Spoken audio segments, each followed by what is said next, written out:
Voilà, et à 6 jours du premier tour, la semaine s'annonce évidemment politique. Dans Parole Directe avec François Bachy, nous allons recevoir demain Jean-Luc Mélenchon, mercredi François Hollande et jeudi Nicolas Sarkozy. Et ce soir, notre invité, c'est Marine Le Pen. S comme salaire. Marine Le Pen propose une augmentation de 200 € pour les revenus inférieurs à 1 500 € net par mois, mesure qui concernerait 8 millions de salariés. I comme immigration. La candidate veut une réduction drastique de 200 000 à 10 000 entrées par an. Elle réclame aussi la suppression du droit du sol et l'arrêt des aides sociales aux immigrés. E comme euro. Marine Le Pen veut désormais un référendum sur cette question. Elle souhaite le retour au franc. Bonsoir Madame Le Pen. Bonsoir. Vous étiez hier à Hénin-Beaumont devant 2000 personnes pour votre Parlement des Invisibles, au moment où François Hollande, Nicolas Sarkozy et même Jean-Luc Mélenchon réunissaient des centaines de milliers de personnes à Paris ou bien à Marseille. Ce choix de contre-programmation, il est volontaire ou est-ce que vous n'avez pas la capacité de rassembler autant de monde qu'eux?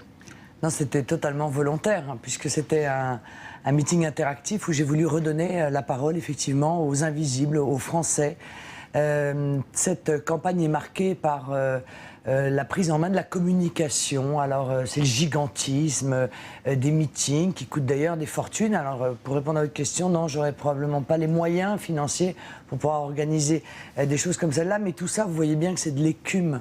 De l'écume peut-être pour faire oublier aux gens qu'ils vont avoir des choix fondamentaux à faire lors de cette élection présidentielle. Mais vous allez faire, vous, un grand meeting, je crois, à Paris, là, dans quelques jours. Oui, le dernier meeting traditionnel de campagne. Donc c'est utile quand même. Je crois qu'il faut quand même ça que a les une certaine Français... utilité, je pense. Oui, mais il faut que les Français, encore une fois, s'interrogent, se posent dans cette fin de campagne, oublient encore une fois toute cette communication électoraliste et se posent la question de ce que notre pays est en train de devenir. Se posent la question de leur avenir, de l'avenir de leurs enfants, de la situation de l'emploi, des forces spectaculaires qui sont celles de la France, mais qui sont complètement encadrées, encerclées, enserrées par le carcan européiste. Chaque candidat a un programme, comme vous. Quelle France? Voilà, oui, mais quelle France? Moi, je crois que la France est à reconstruire autour de ses valeurs, autour de... peut-être aussi de la morale qui est la sienne. Dans les valeurs, il y a les valeurs de la famille. Oui, aussi. C'est vrai qu'une campagne présidentielle, c'est une relation directe avec le peuple, mais cela dit, on a l'impression que vous n'avez pas beaucoup utilisé votre père pendant cette campagne. C'est pas un atout que vous auriez pu davantage utiliser, mettre en avant? Parce qu'il y a quand même 5 campagnes présidentielles à son actif. Oui, mais croyez-moi, je suis allé chercher auprès de lui un certain nombre de conseils, puisque comme vous dites, il a eu 5 campagnes présidentielles, ça aurait été bien dommage de s'en passer. Mais c'était un atout ou un handicap? Et pourquoi ce serait un handicap? Non, parce qu'on n'a pas beaucoup vu dans les meetings. Il sera au meeting à Paris demain? Mais je vois que il vous manque. Je lui dirais. À vous, est-ce qu'il vous manque? Non, moi je le vois souvent, mais je vois qu'il vous manque, mais vous pourrez vous rattraper peut-être après la campagne. On l'a vu dans le journal, vous avez poursuivi aujourd'hui Eva Joly pour diffamation, après qu'elle ait affirmé justement que votre famille avait bénéficié d'un détournement d'héritage.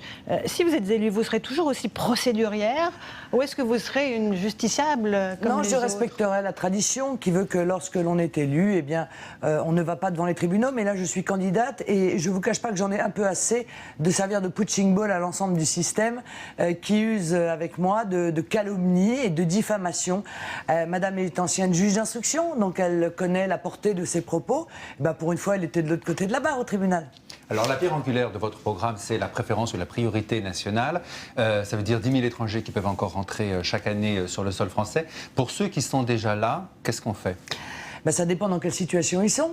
S'ils sont clandestins, ils repartent. Pour ceux qui sont en situation régulière. Et ceux qui sont en situation régulière, eh bien, il faut qu'ils aient un travail. Parce que s'ils n'ont pas de travail, s'ils sont au chômage, et notamment au chômage durant un certain nombre de mois, eh bien, on les invitera à rentrer également dans leur pays. Parce que nous ne pouvons plus... Combien de mois de chômage, vous demandez? Je crois qu'il faut leur laisser le temps de se retourner. Donc je pense que 3-4 mois de chômage m'apparaît être une période nécessaire. Dans certains pays, c'est 30 jours. Et voilà, pour partir, ce qui est effectivement très court. Mais nous ne pouvons plus assumer la présence sur notre territoire de gens qui ne subviennent pas à leurs propres besoins. Donc ils reçoivent des allocations pendant 3-4 mois et après ils s'en vont, c'est ça? C'est ça, exactement.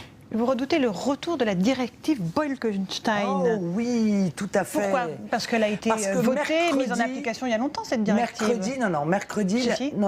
Mercredi, elle a été atténuer. Mercredi, la Commission européenne va donner ses propositions pour soi-disant lutter contre la situation économique dramatique de l'Europe. Parce que, permettez-moi, mais alors là, en matière de pauvreté et d'explosion du chômage, le moins qu'on puisse dire, c'est que la gestion européenne a été pour le moins catastrophique dans ses résultats.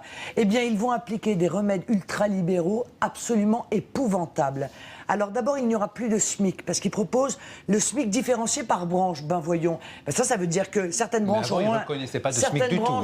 Permettez-moi, auront un SMIC à 1 000 euros, et puis d'autres branches auront un SMIC à 600 euros. Ça ne concerne pas la France, ça concerne les pays d'Europe qui n'ont pas de SMIC. Mais bien sûr que oui, ça va concerner. Ça ne concerne que l'Allemagne ou l'Italie qui n'ont pas de salaire minimum. Et ils vont proposer, c'est absolument et vous faux. verrez mercredi, et ils vont proposer la directive Bolkestein x100, c'est-à-dire la libéralisation totale du marché du travail au sein de l'Union européenne, avec l'entrée d'ailleurs dans ce marché du travail des Roumains et des Bulgares, c'est-à-dire des gens dans le but, non pas ces gens, c'est pas leur but à eux, c'est le but de ceux qui nous dirigent, dans le but de créer une concurrence encore plus féroce avec nos salariés français. Eh bien ça, croyez-moi, cette Europe-là, je suis la seule à la combattre.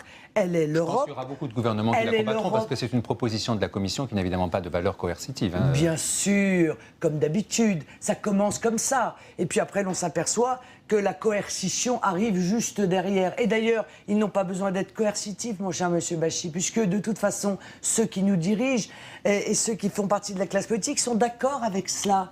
Ils sont d'accord avec eux. Monsieur Hollande et monsieur Sarkozy, ils ont voté ensemble, notamment le traité de Lisbonne, contre la volonté des Français. Eh bien, ils feront ça aussi contre la volonté des Français. Ça va être un véritable chaos social vers lequel nous partons. Eh bien, moi, je dis aujourd'hui qu'il y a des moyens de mettre la France à l'abri de la crise qui arrive et que les moyens, c'est évidemment de ne pas se soumettre aux mêmes remèdes qui nous ont rendus si malades, c'est-à-dire la concurrence déloyale, l'absence totale de protectionnisme aux frontières, la mise en concurrence de nos salariés, des recherches de compétitivité qui se font en réalité sur le dos des classes moyennes et des classes populaires, comme la fameuse TVA soi-disant sociale que Nicolas Sarkozy veut mettre en œuvre.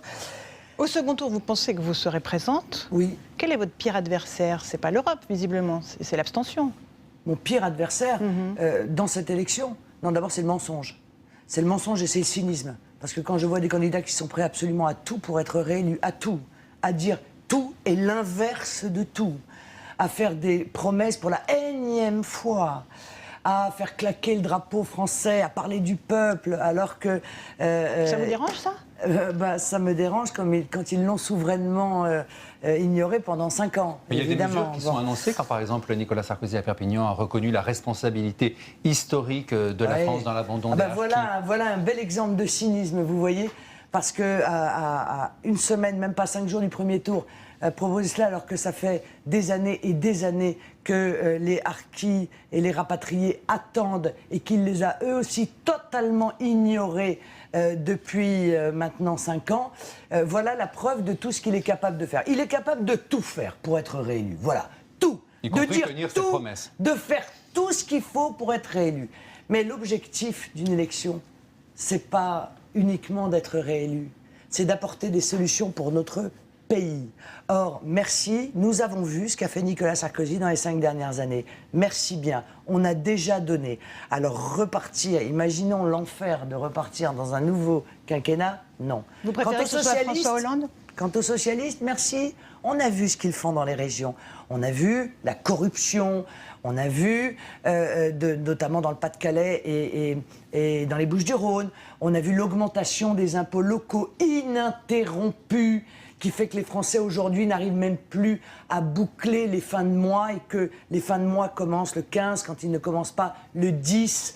On a vu aussi la libéralisation totale de la finance, de l'économie par les socialistes, les privatisations par les socialistes. Vous espérez faire plus de 20% au premier tour, Madame Le Pen. Madame, ça fait 30 ans qu'on vit cela. Alors les Français maintenant doivent se poser et moi je sais qu'il y a dans les profondeurs du pays une réflexion qui monte, une décision qui va être prise et qui va probablement chambouler toutes les annonces sondagières dont on nous... C'est ce que disent tous les candidats, oui, bien sûr. Dont on nous rebat les oreilles en permanence. Si vous ne faites pas 20% au premier tour, c'est un échec selon vous? Non, mais c'est pas un problème d'échec, parce que moi, la différence, voyez-vous, c'est que moi, je mène un combat pour mon pays. Ça veut dire que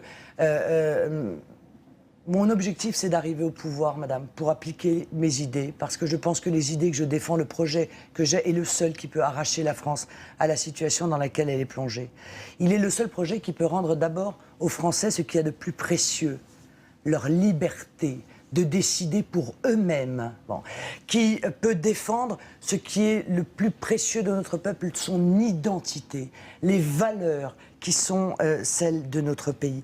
Il n'y a que mon projet qui est capable d'arracher la France à l'emprise d'une Europe, d'une Union soviétique européenne. Votre projet ne peut pas faire abstraction d'une des Union contraintes. soviétique européenne qui, de plus en plus, est en train encore une fois, de boucler à double tour la prison construite par nos responsables politiques. Une dernière question, François? Votre projet ne peut pas faire abstraction des contraintes européennes. Et il va se gêner. Il va gêner, monsieur, parce que je suis l'exception française dans cette campagne. Voyez-vous, je suis la seule qui croit encore en la France, qui croit en son talent, qui croit en ce génie, qui croit en son avenir, qui croit en sa jeunesse. Merci, Madame Le Pen. Moi, je n'attends pas de l'Union européenne. C'est la fin de l'émission. Merci beaucoup, désolé. Le temps de parole nous a donné que du et pour tout le monde le même. Merci, Madame Le Pen. C'est la fin de ce journal. Dans un instant, la météo de Catherine Laborde. Et puis, Nikos et Nicolas Canteloup avant votre nouveau téléfilm. Vive la colo. Demain, à 13h, Jacques Legros. Et on se retrouve à 20h. Bonne soirée sur TF1.